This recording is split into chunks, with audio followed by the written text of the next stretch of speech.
So we are thrilled to have this second panel today. These are people here at Harvard who have been working on PEPFAR from the very early days. And we are thrilled to have Dr. Goodenow, who will be moderating this panel. As you all know, she is the director of the Office of AIDS Research. She's been there since 2016. She has led OAR in coordinating the HIV/AIDS research agenda across NIH. And prior to that, she was involved in the international AIDS effort as the acting director of the Office of Research and Science within the Department of State. And we are thrilled to talk about the theme of this panel, which is using lessons learned to get to zero. So thank you so much. Okay, great. Thanks so much. I'm going to just stay here since we don't want to waste any time. And thank you all for coming, and thank you to the panelists for agreeing to do this.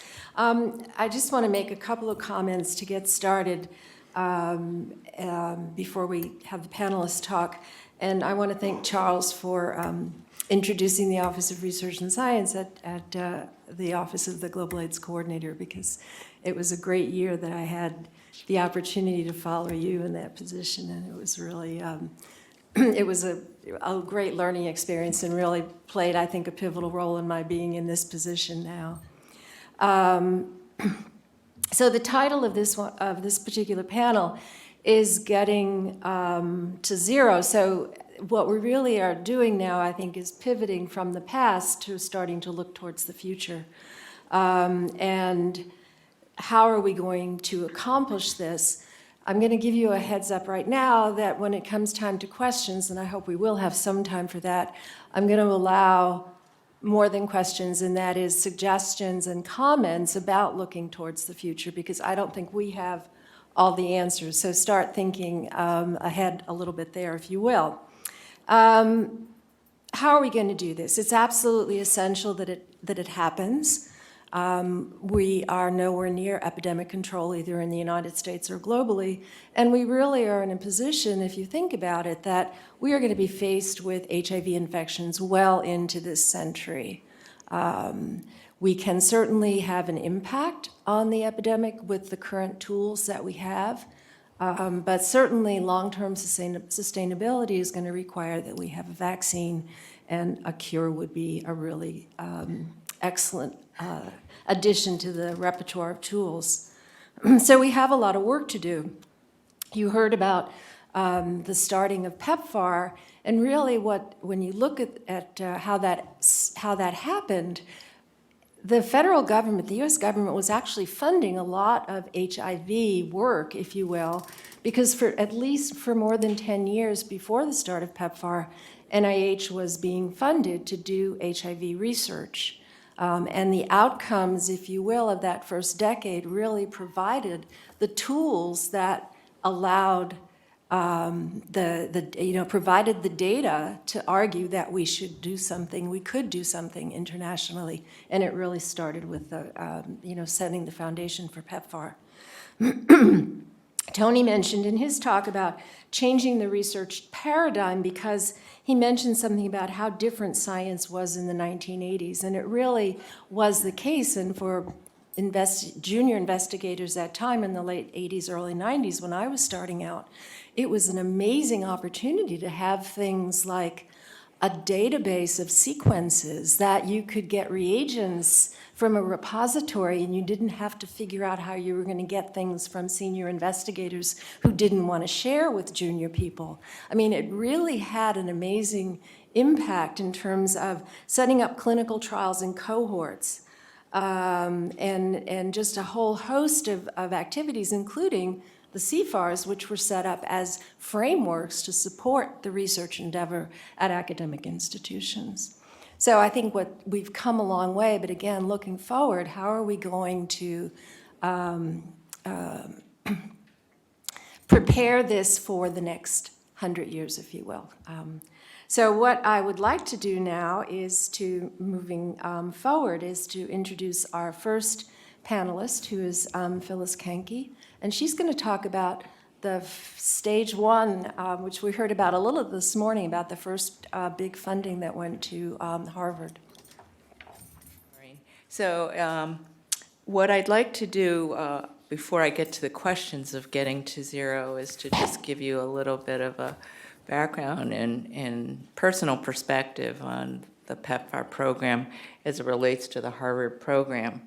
So as we've heard from our great speakers this morning, PEPFAR started with a lot of negotiations, high-level negotiations in the government. But when the authorization actually came through, the RFA was issued the 1st of December in 2003, and we had less than 30 days to submit an application. And the Track 1 program required that any recipient have experience in at least 3 of the targeted countries, which are listed there. It later, of course, expanded and required a certain number of years in either care or treatment of HIV. And so we had been informally contacted that we might be potentially interested in this, and we applied, and we're happy to receive it in March of 2004. There were 4 grantees in the Track 1 program. It was a 5-year program that was then given a 3-year extension, so we all operated for a minimum of 8 years, and the treatment goals are shown there.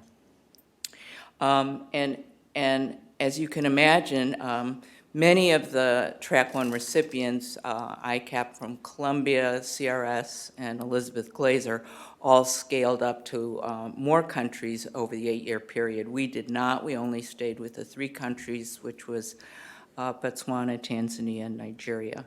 But this is the some of the impact that was described by John Stover's group when they looked at all of the Track 1 data collected over the 7 or 8 year period, and you can see that there was significant treatment targets met. Remember, this was really starting from day one with large numbers of facilities rolled out over that period of time, and then tremendous impact in terms of the deaths averted based on person years of ART use.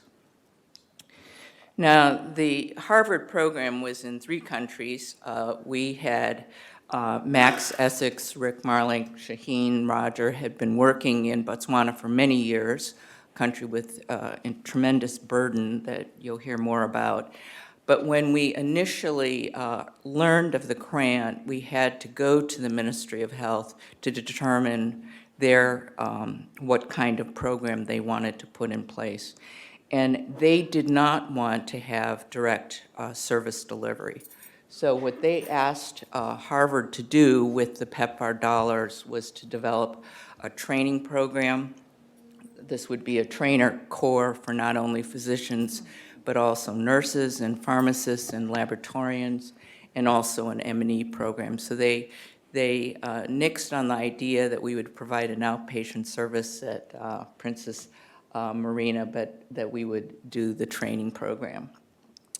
Wafai Fauzi and Walt Willett had been working on HIV and micronutrients in Tanzania for over a decade, and they had also made proposals to work in Muhimbili, which they were actually granted, but they were also redistricted by the president of the country because he wanted them to concentrate in certain parts of the country, and they basically reformatted most of the PEPFAR partners in Tanzania based on the government's wishes. And then Nigeria, which is where I had been working with the Gates Grant since 2000, we had been working in 6 different university teaching hospitals, and since we were one of the first PEPFAR partners there, we were able to still work there. And to provide ART services. So that's just a summary of what the Harvard PEPFAR program was about. So as many have talked about, the topic of this panel is really getting to zero. And I think there have been a lot of mentions of these targets that UNAIDS has put up, the 90-90-90, and you'll hear more about it from others, but 90% of individuals knowing their status, of those who are positive, 90% being on treatment, and then of those being treated, 90% being suppressed. And so, although many countries have made some progress at looking at this, we know that most of the activities that are funded by PEPFAR actually are embodied in trying to meet these types of goals. So the first point that I'd like to raise is that we think that data systems are critical to reaching these goals and ending the epidemic. As many have alluded to, paper records are what's in place in most places, if at all. We wanted to make sure that, first and foremost, that physicians would be able to see data, and now that we have patients that have been on treatment for 15 years, having stacks of paper for 15 years is just untenable. So the electronic medical records is critical for patient care.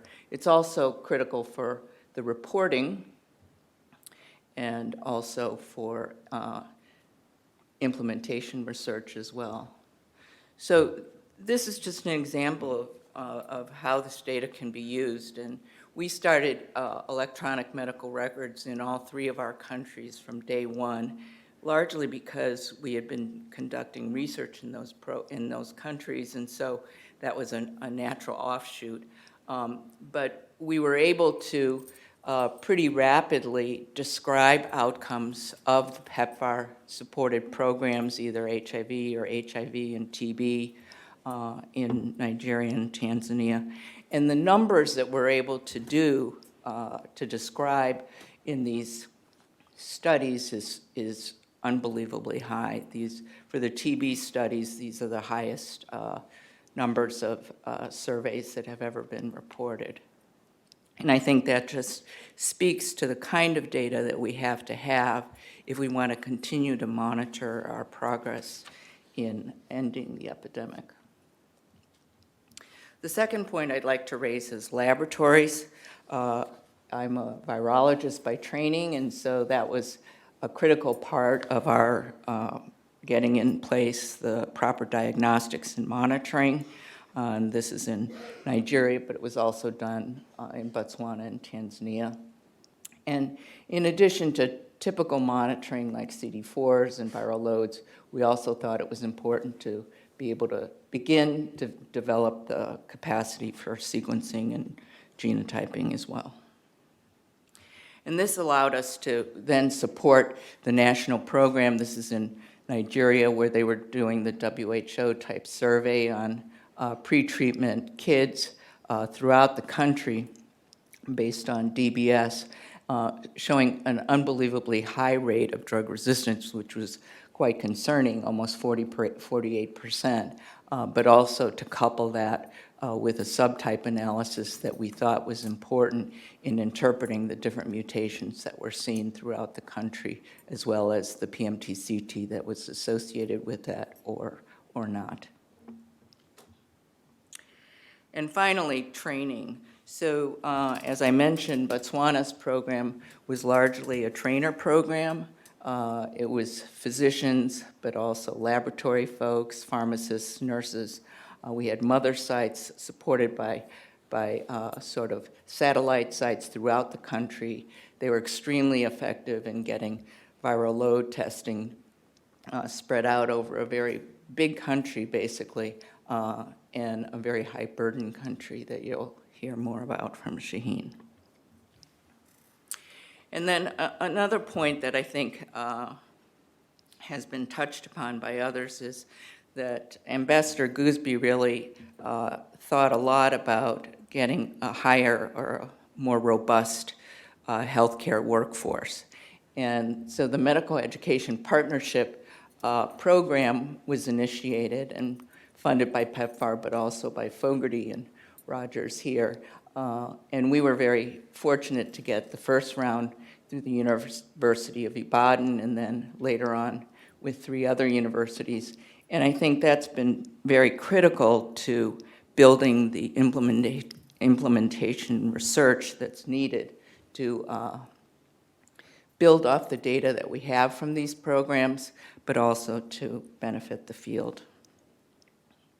And finally, just a plug for the book that APIN has just put out, which you'll see on the table around if anybody would like it, that describes some of the progress that we've made with the PEPFAR program. And it just came out this year. So this is my team. Thank you very much. And many of my partners.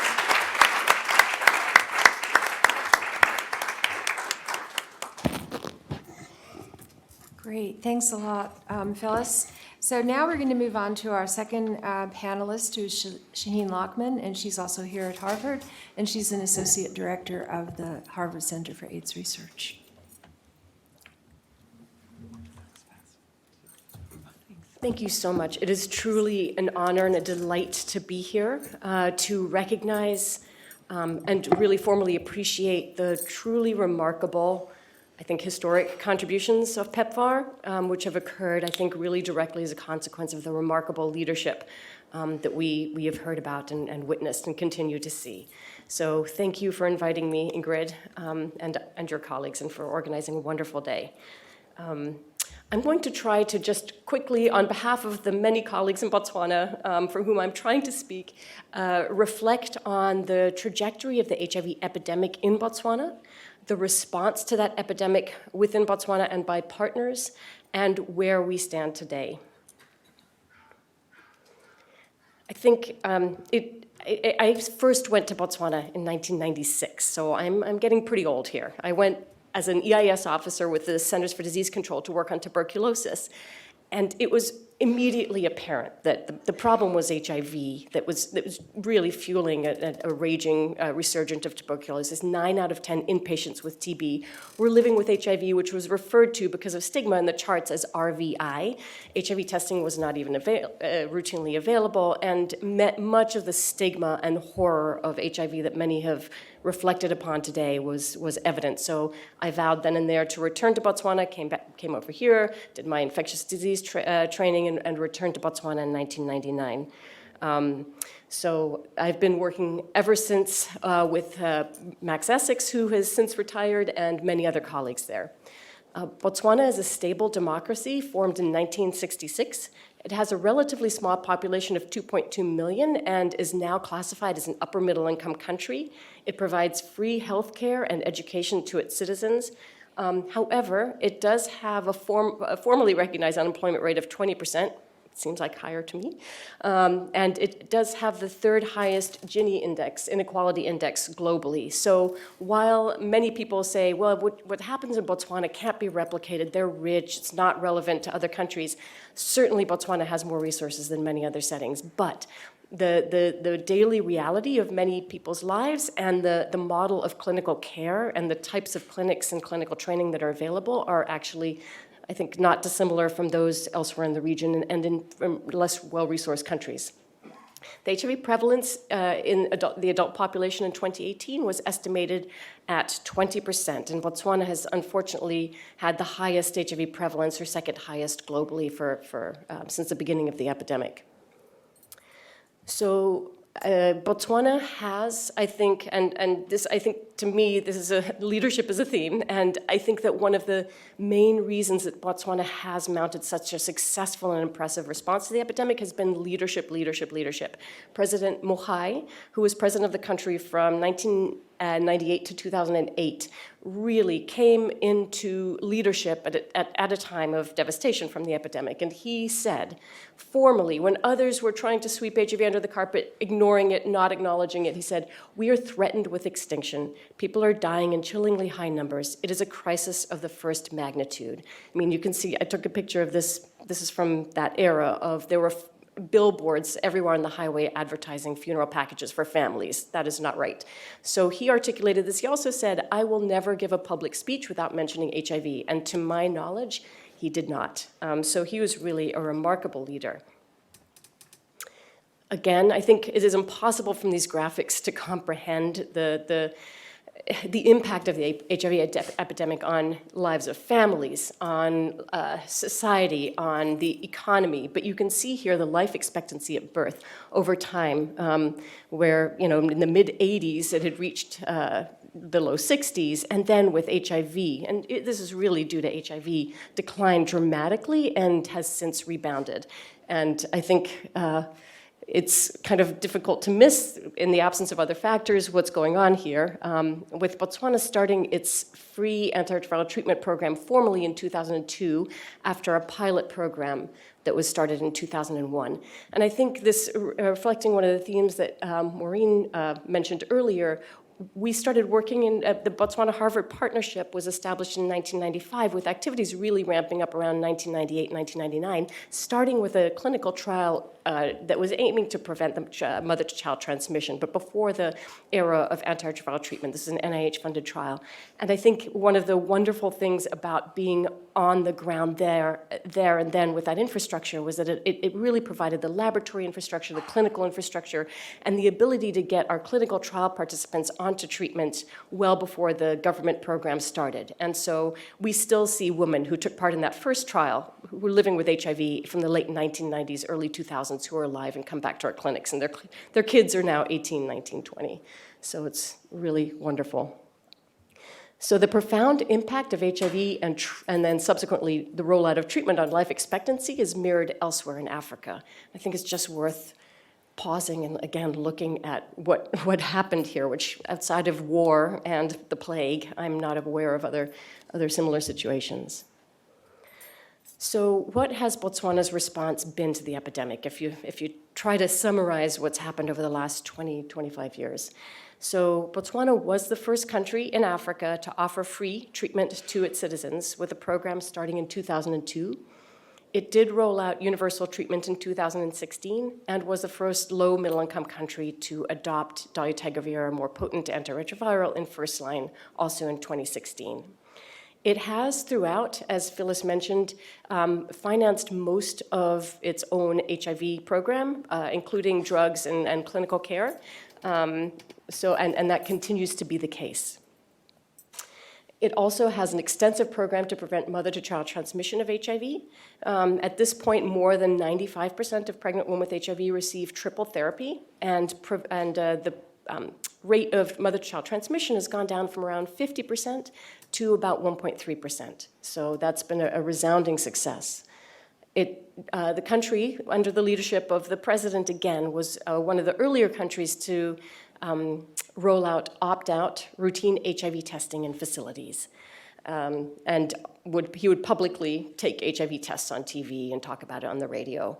And then welcome news in 2019. It was one of the few countries in Africa to decriminalize homosexuality, and also announced within the last several weeks that the program will now start offering free treatment, antiretroviral treatment, to non-citizens, which I know is something that Dr. Burks has been rightfully passionate about from ethical and epidemic reasons.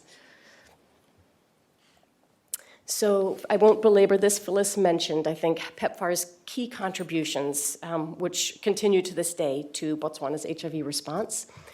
First and foremost, PEPFAR helped Botswana establish a monitoring and evaluation framework and really establish the principle and process of data collection and data use in the treatment program. It also established a highly successful and helped fund a highly successful master trainer program to help support the national HIV response. And the Botswana-Harvard partnership was very, very involved in this. And many clinicians were trained, laboratory personnel and M&E personnel. And among the clinicians trained, I think Botswana was among the first places to start to train nurses to prescribe ARVs and also to dispense ARVs, to start doing some of that vital task shifting away from physicians who are in very, very scarce supply. PEPFAR has also supported the groups that provide a lot of the voluntary HIV counseling and testing, and is also supporting the very exciting DREAMS initiative, which I think is fantastic. In addition, PEPFAR supported the Botswana Combination Prevention Project, BCPP, which was really a collaborative, multi-institution, community randomized trial offering a combination of HIV prevention and treatment interventions with the goal of trying to reduce community-level HIV incidence. This was one of several community randomized trials, not all of which were funded by PEPFAR, and I will just allude to some of the data and some of the lessons learned from that trial. This was a collaboration between the Ministry of Health, the US CDC, the Harvard School of Public Health, and the Botswana-Harvard Partnership. So Botswana has really committed a lot of resources to HIV. How well is it doing in terms of diagnosing and treating people and achieving viral suppression first? And then I'll briefly mention HIV incidence. Here is a bar chart, column chart showing in blue, prior to the rollout of this combination prevention intervention, how well Botswana was doing in diagnosing, treating, and virally suppressing people living with HIV, purely from a programmatic perspective. And you can see from blue that at baseline, before any additional intervention, they had almost met the, quote, 90-90-90 overall target of 73%. So about between, depending on which measure you use, 75 to 84% of persons living with HIV knew their HIV status, 85% were on treatment.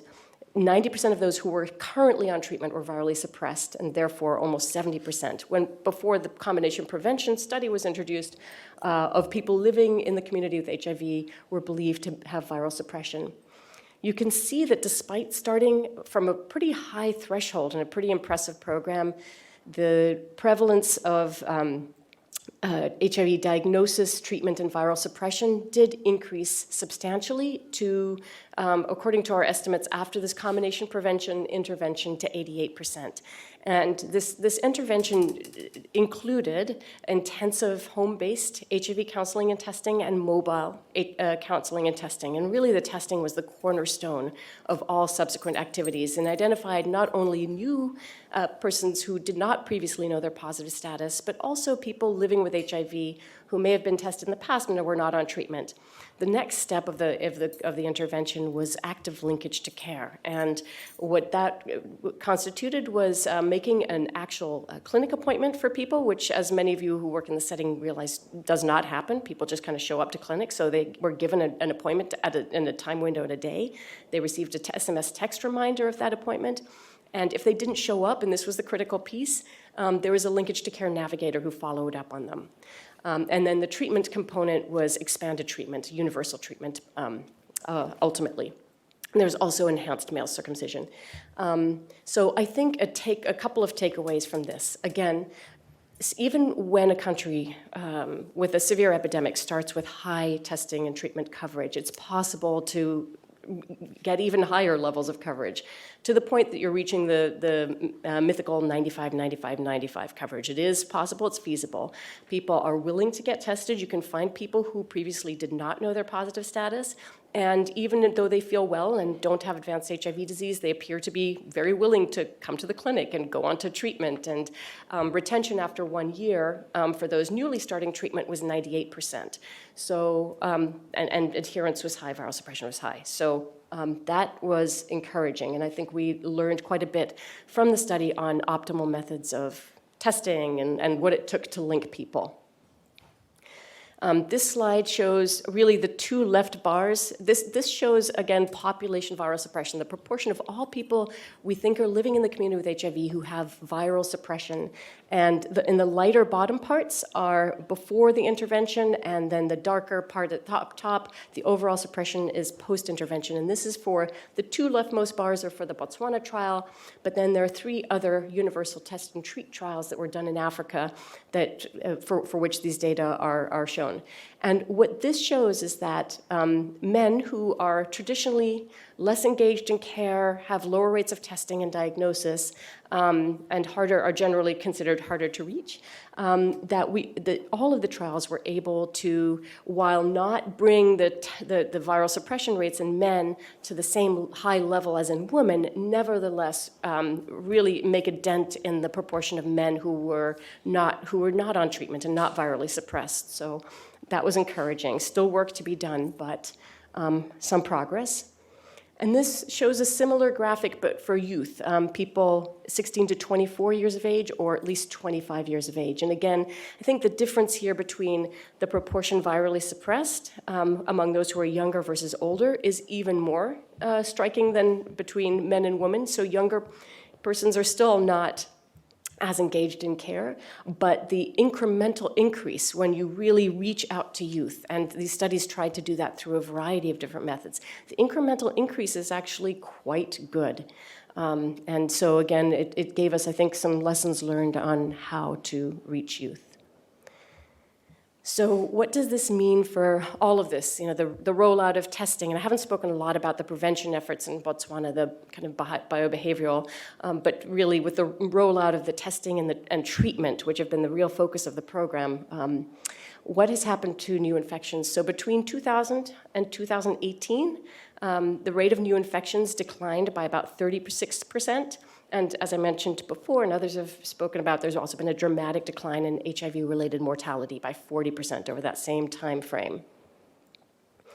And kind of in summary, this is really just me speaking from my own personal experience. Not all of this is data-driven, but I think I really tried to sit there and think, what do I think led to some of the successes in Botswana? And how could some of these successes be replicated? I think first and foremost, really strong leadership and strong commitment at the highest levels of government was essential and led to mobilization of substantial resources within the country. Political stability and infrastructure, having roads and electricity, and not in all places, but in many, certainly helped. And I think one thing that I think is not discussed sufficiently is patients in Botswana have trust in the medical system. They believe that when they go to a clinic, somebody will take care of them. It's not always easy or pretty. Lines are long, there's stigma, all kinds of problems, but people trust. And so when they're told you should go on to treatment, many people say, okay, I will. And I know that's not necessarily true in all settings. And Botswana has a decentralized healthcare system, has adopted task shifting, and has this HIV care and training program. There are ongoing challenges, and I think people in Botswana will be the first to acknowledge these. There are, unfortunately, still stockouts of drugs and lab reagents. There are challenges with data completeness despite having an electronic national HIV medical record. Sometimes you go to clinics and they're still using paper charts, and there's nothing in the medical record system. So there are problems with that to some degree. There are systems improvements like differentiated, streamlined care for people who are virally suppressed on treatment that have not really yet been systematically adopted, or a more rapid ART start, which we found was very effective at getting people onto treatment at their first clinic visit. That worked really well, but it hasn't fully been rolled out.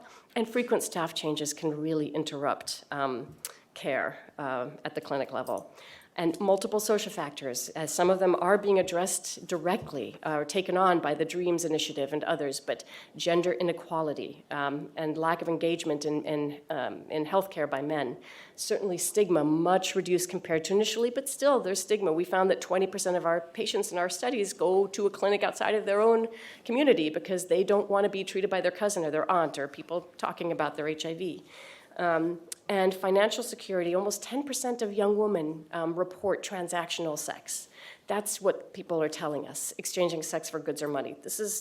So that is unfortunately still very prevalent. Substance use, especially alcohol during sex, and about a third of sexually active people report having multiple concurrent partnerships, which we know can also lead to ongoing spread and population mobility.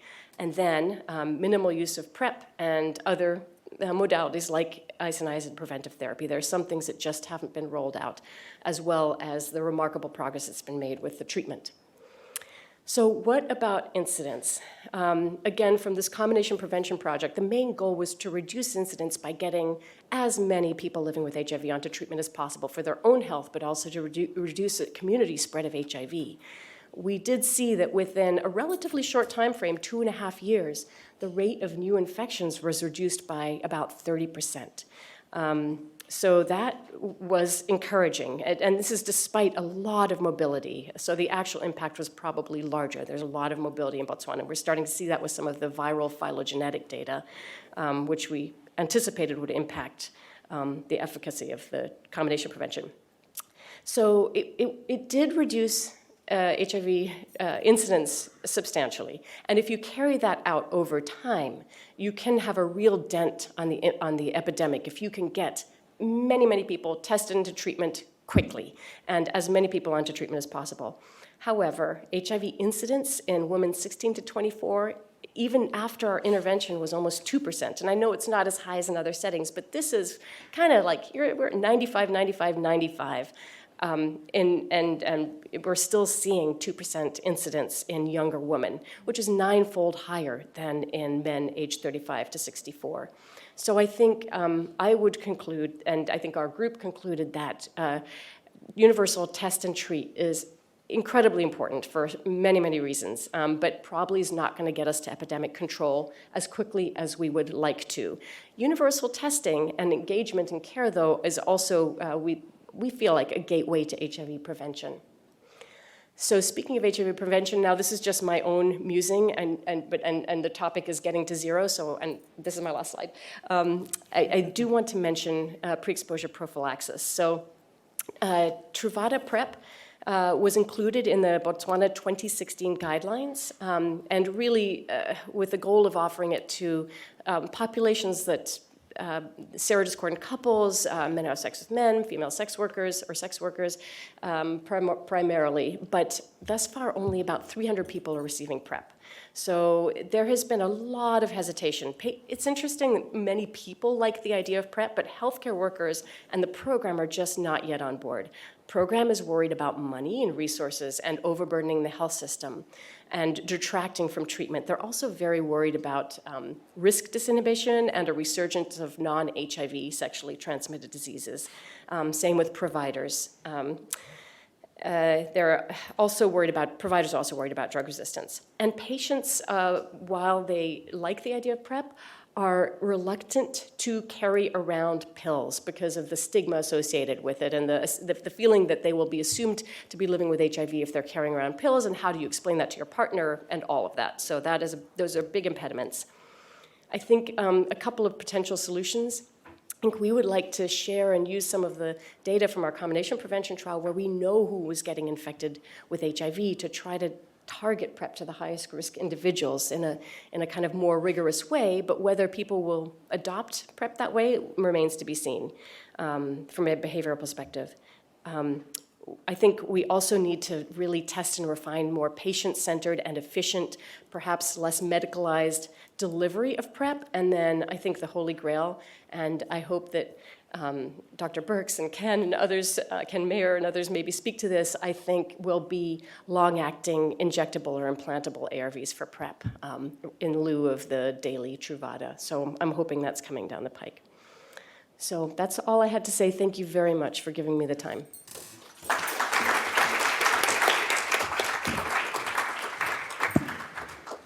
Thank you very much. While our next speaker is going to the podium, he is Robert Greenwald, who's also here at Harvard Law School. And I think what you heard from the first two speakers are really setting the stage for what Bob's going to talk about, and that is that we really have to start thinking outside the box, if you will, in terms of what we're doing now and what we're planning to do. It's clear that having the tools may not be sufficient to really get us where we want to go, and that there are barriers from stigma and other social areas, but also from, I would say, policy and politics. Thank you. Good afternoon, everybody. It's a pleasure to have you all here at Harvard Law School and to be a part of this conversation about getting to zero. My presentation will hopefully provide some insight into the United States experience, because my work in HIV focuses almost exclusively on the domestic HIV epidemic. Just two comments to start. I don't have any slides today, so that will be the backdrop for my presentation. But also, I am a lawyer, so in some ways the lawyer of the day, and my presentation will be far less about clinical outcomes and a lot more about law and policy reforms that I think are necessary for us to truly get to zero, again, with the focus on the United States. So my goal for today is to describe opportunities for getting to zero in the United States, including briefly describing the Trump administration's Ending the Epidemic plan. And then I will also highlight some of the major challenges that we face in terms of getting to zero here in the United States. I just should say, frankly, being upfront, Given the current political environment we find ourselves in, it's often difficult for the challenges not to dominate the conversation, but I'll do the best I can to describe opportunities and successes too. So as to the Trump administration's plan, in February of this year, the administration announced the goal of ending the HIV epidemic over the next 10 years by reducing new infections by 75% in 5 years and by 90% by 2030. The plan relies very heavily on biomedical interventions.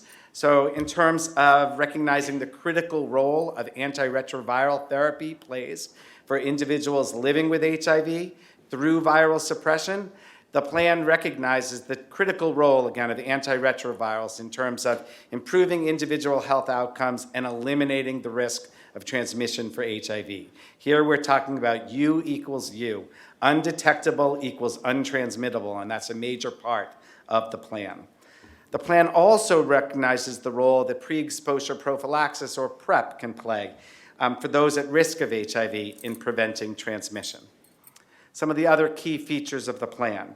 The plan focuses on geographic hotspots, including 48 counties in the United States, including Washington, D.C. and Puerto Rico, that have the highest number of new incidents. And then also 7 states, particularly in the Southeast United States, that have high rates of rural new cases of HIV. And then finally, just to say, the plan includes a $291 million proposed investment by the Trump administration, that's their proposal, starting in FY20, again, to increase funding and really try to get this plan up and running. So there are certainly questions about the sufficiency of funding. There are certainly questions about the substance of the plan itself. But I would assert that there are even larger scale challenges that we have in the United States that really call into question the reality of us being able to end the epidemic here in the United States.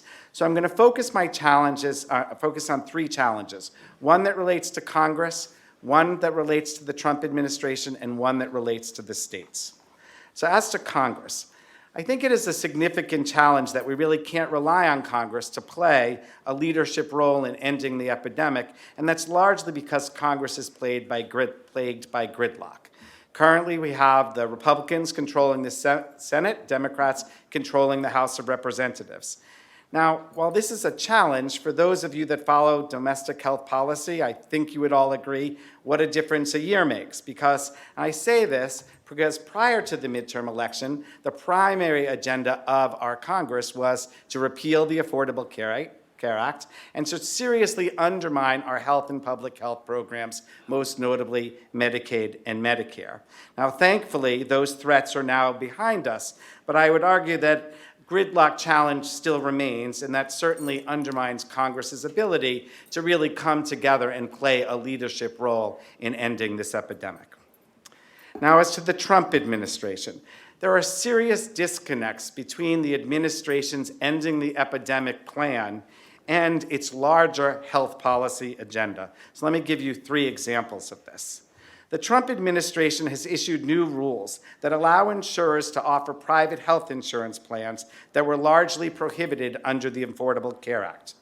These are what many people consider junk insurance plans because they operate outside of Affordable Care Act mandates, and they really can return us to a time when insurers, for example, could offer insurance plans that deny people access based on pre-existing conditions. They also do not have to cover essential health benefits, and they don't have to have consumer protections built into those plans. So in short, they clearly undermine access to and quality of HIV care. Second, the administration's attacks on immigrant communities, transgender and gender non-binary people, and women seeking access to sexual and reproductive health care have been relentless. From family separations at the U.S. border, to public charge rules, to new regulations that reduce the breadth and scope of our non-discrimination provisions, to new rules that limit the use of Title X family planning services, clearly these kinds of regulations threaten the life and the health and the dignity of millions of people living with HIV and at risk for HIV in the United States. And then third, not only is the administration attacking vulnerable communities, it's empowering those who discriminate. So specifically, the administration has called for expanding protections to employers, insurers, and providers who want to be allowed to deny the provision of health services based on their religious and moral beliefs. This is a clear and immediate threat to a broad range of care and services, such as end-of-life care, LGBTQ care, HIV and HIV care, among other vulnerable services. So here is how the Trump administration's director of the Office for Civil Rights describes these new regulations. And I should take a step back and say the Office for Civil Rights has historically been the organization that is charged with protecting individuals in the community from discrimination. It's the place where you can go and file a complaint if you believe that you've been discriminated against by an insurer or a provider, for example. But now what the new director says is the mission of the Office for Civil Rights is no one should be forced to choose between helping sick people and living by one's deepest religious and moral convictions. For too long, governments, big and small, have treated religious and moral conscience claims with hostility instead of protections. But change is coming, and it begins here and now. I think this really sums up the kinds of administrative challenges that we're facing: undermining our public and private healthcare systems, attacking vulnerable communities, and empowering those who discriminate. These policies, as far as I can see, run directly counter to any potential ending the epidemic plan that's going to be effective. Now, finally, as to states. The United States is facing a shifting away from strong national standards and oversight in favor of increased delegation of authority to states and to state policymakers. As a result, what we're seeing, particularly in states that have more conservative governments, waiving traditional rules. So for example, in the Medicaid program, for the first time ever in the United States, we have rules being proposed and approved by the Trump administration that would allow the implementation of work requirements, mandatory drug screening, time limits on coverage, among other onerous provisions. So again, these provisions are all about getting tens of thousands of people off of the Medicaid program, which is the safety net program for low-income, otherwise uninsured people in the United States. Again, I would argue that both on the federal and state level, what we're seeing is efforts that are undermining what we need to be doing to end the HIV epidemic in the United States. And in fact, what we're seeing in this move away from strong national standards is disparities and inequities increasing rather than decreasing. So I said that I wanted to end with some successes, and so I'm going to briefly say a few. As to private insurance, earlier this year, a federal district court judge invalidated the Trump administration's rule that permitted insurers to offer association health plans, which is a major form of that junk insurance that largely was prohibited under the Affordable Care Act. The judge in this case invalidated the Trump rule, saying it relied on a tortured reading of what the Affordable Care Act allowed that was unreasonable and absurd. Let me just be very clear. Federal district court judges do not often call administration attorneys and their causes of action absurd. But in short, the court made it clear that the Affordable Care Act is the law of the land, and only Congress, not the administration, can rewrite our laws. As to Medicaid, a federal district court judge has struck down the approval of state work requirements in Kentucky, Arkansas, and New Hampshire, the first three cases that have challenged the work requirements. Here, the judge said, approval of work requirements reflects an arbitrary and capricious disregard for the primary purpose of the Medicaid program, which is to provide medical assistance to low-income residents in states.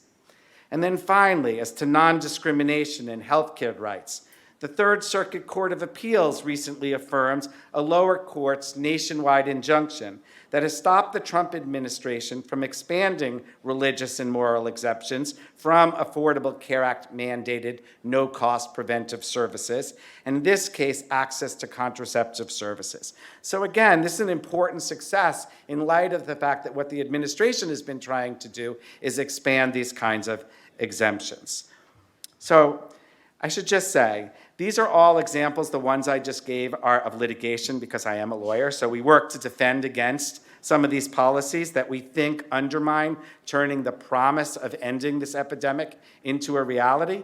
If I had more time, I can really provide many examples of community mobilization and advocacy efforts that have also worked to support HIV care, treatment, and prevention needs. I think the bottom line is that we're not going to end this epidemic in the United States or elsewhere until we effectively eliminate policies that threaten the health, well-being, and dignity of all people living with HIV. We clearly have the tools to end this pandemic. We just need to make them accessible to everyone and to eliminate the laws and policies that promote the stigma and discrimination that feeds this epidemic. Thank you.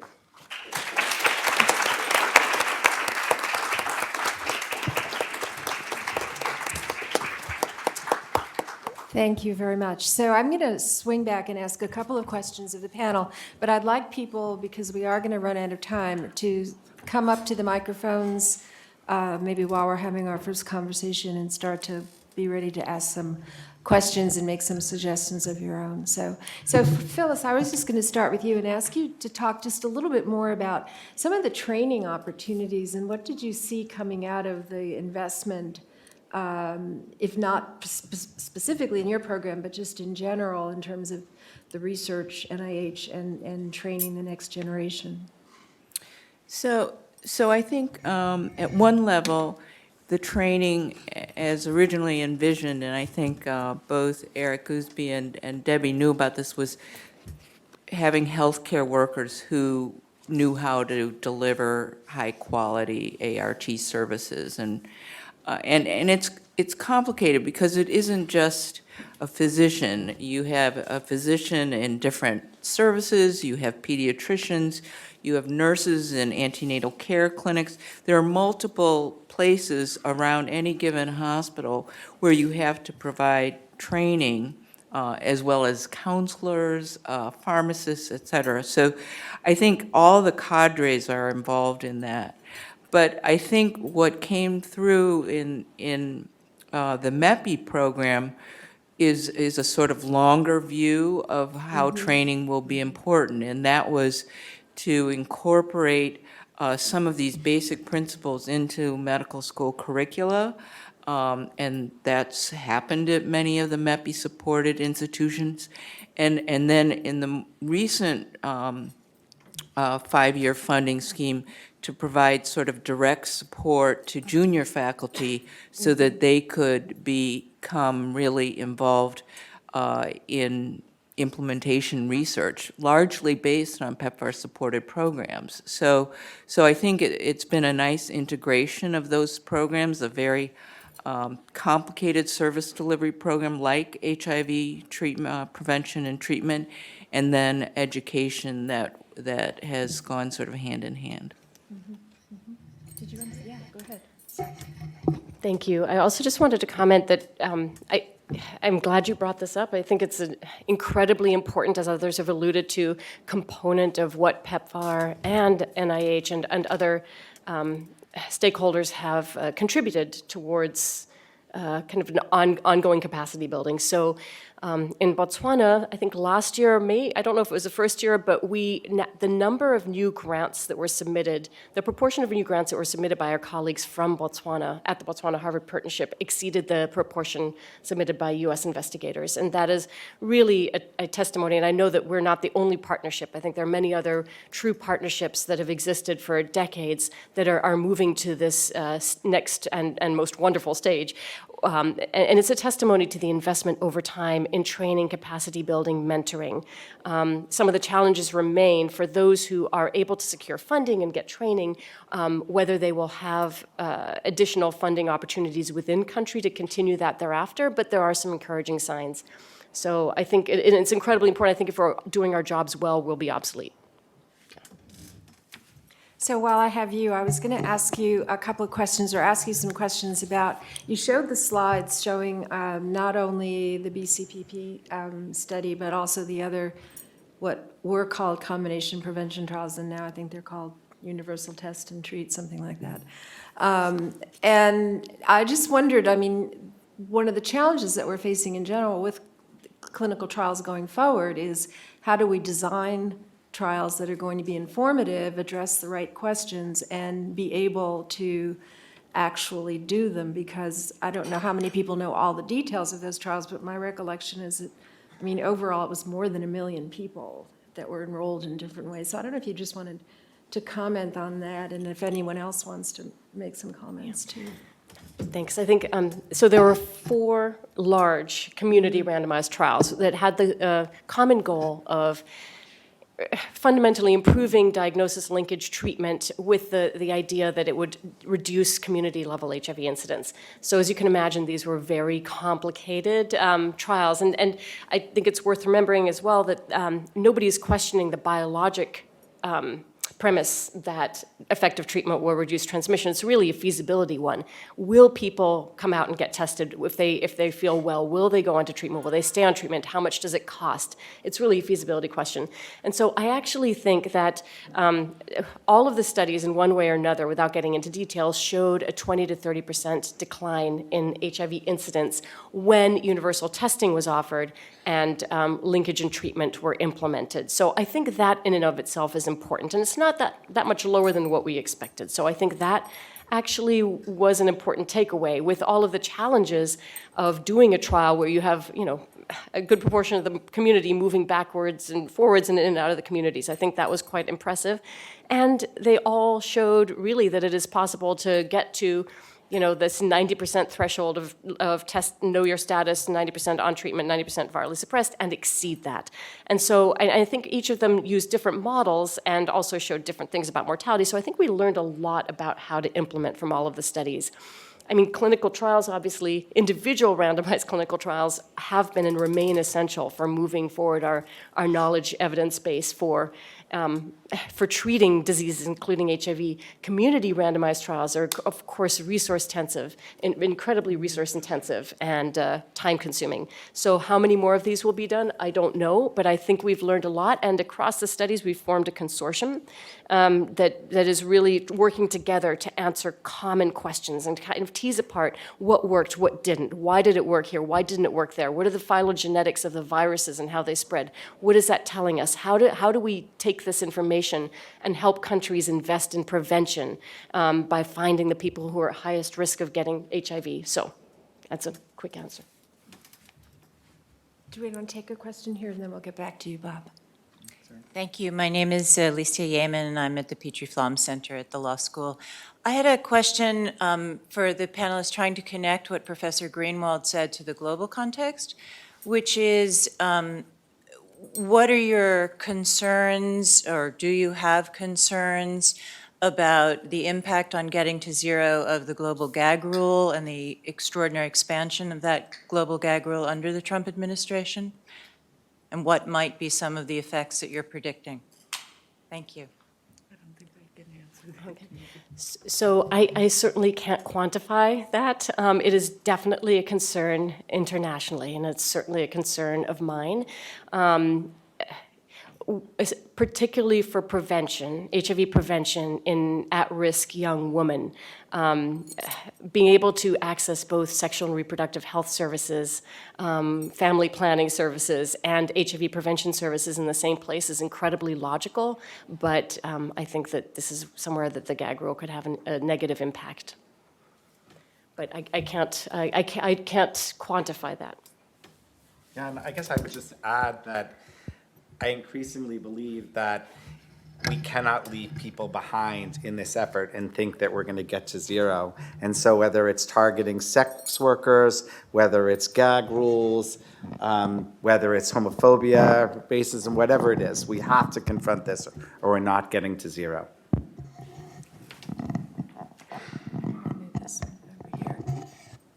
Yes, another question here. Hello, my name is Phoebe. I'm one of the nurses here. And I have 2 questions. The first one is, we have used, as a nurse, when we have people who are not compliant with medication, we have visiting nurses going to see them and make sure that they are compliant.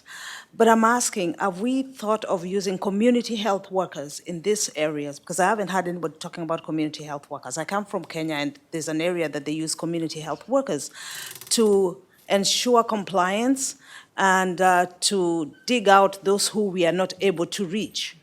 And the second question that I have is, if we are using that, are we going to use it now, or is it in the plan of being used?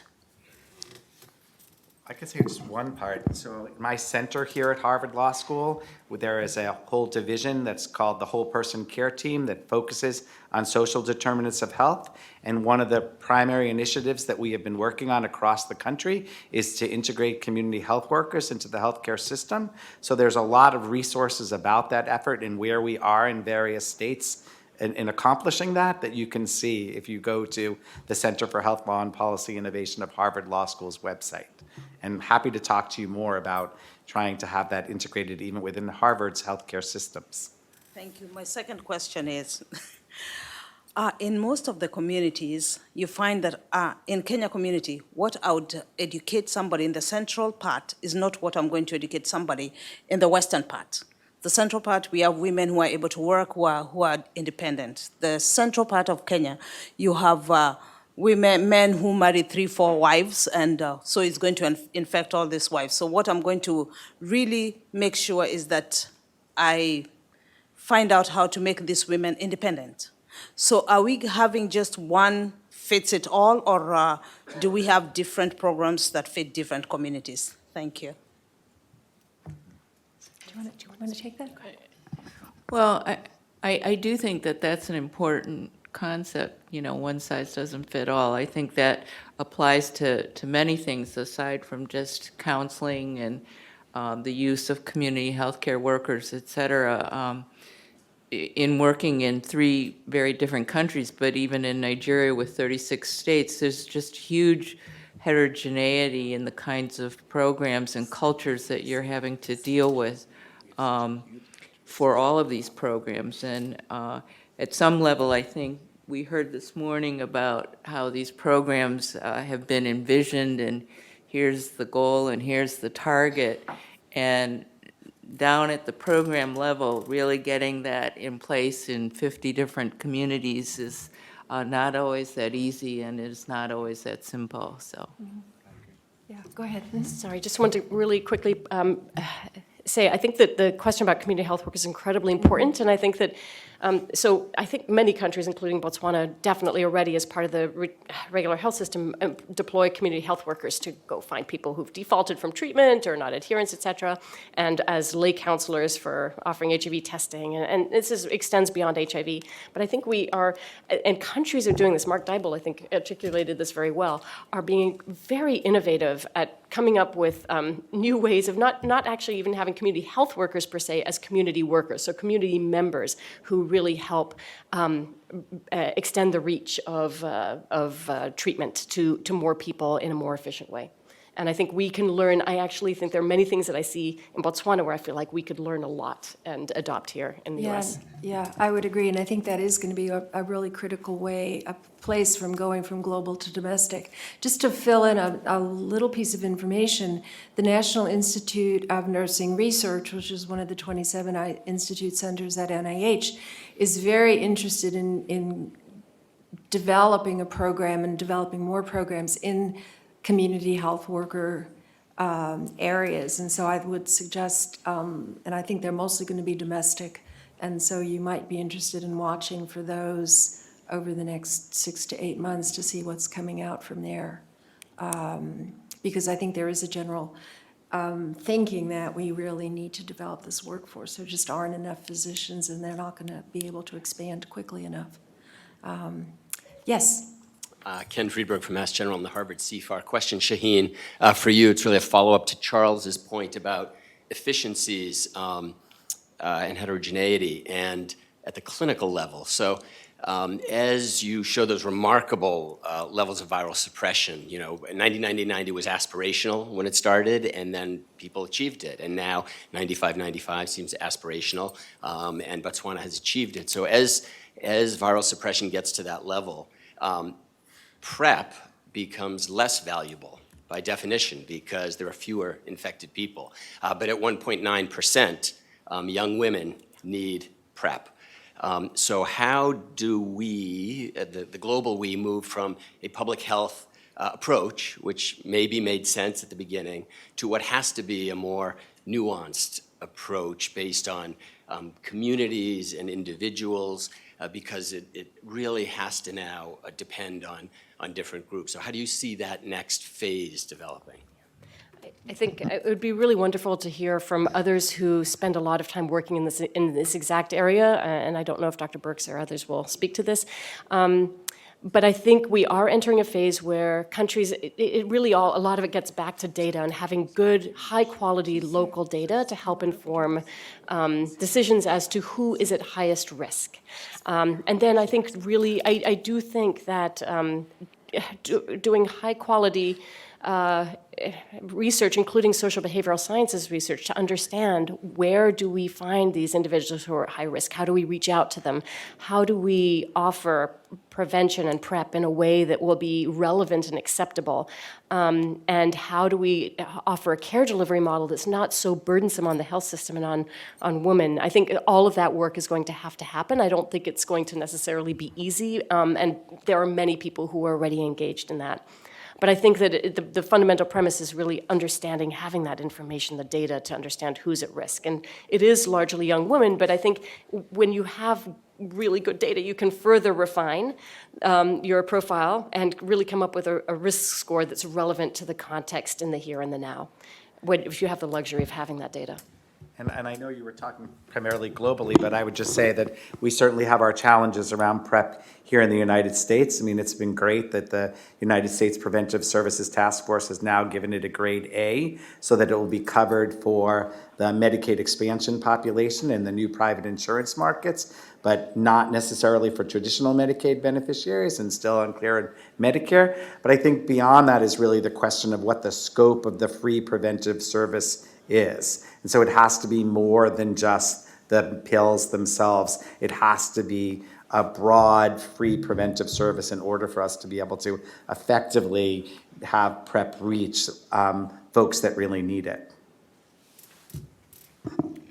So I'd like to ask Bob one more question, and that has to do with sort of the dichotomy between what you're talking about domestically at the national or the federal level and the rules and the regulations that are being passed versus the legislators in the states who are also passing the actual laws in many cases. And how are we going to, are we going to literally have to do a state-by-state action plan to how to deal with this? I do think it is sad that I do think that disparities and inequities are growing as opposed to shrinking in the United States. So I think that's a significant problem. I mean, Medicaid expansion, for example, in the states that have expanded Medicaid, the percentage of people that are uninsured has been reduced by over 50%. And obviously that has not happened in the states that haven't expanded. So it is a significant challenge.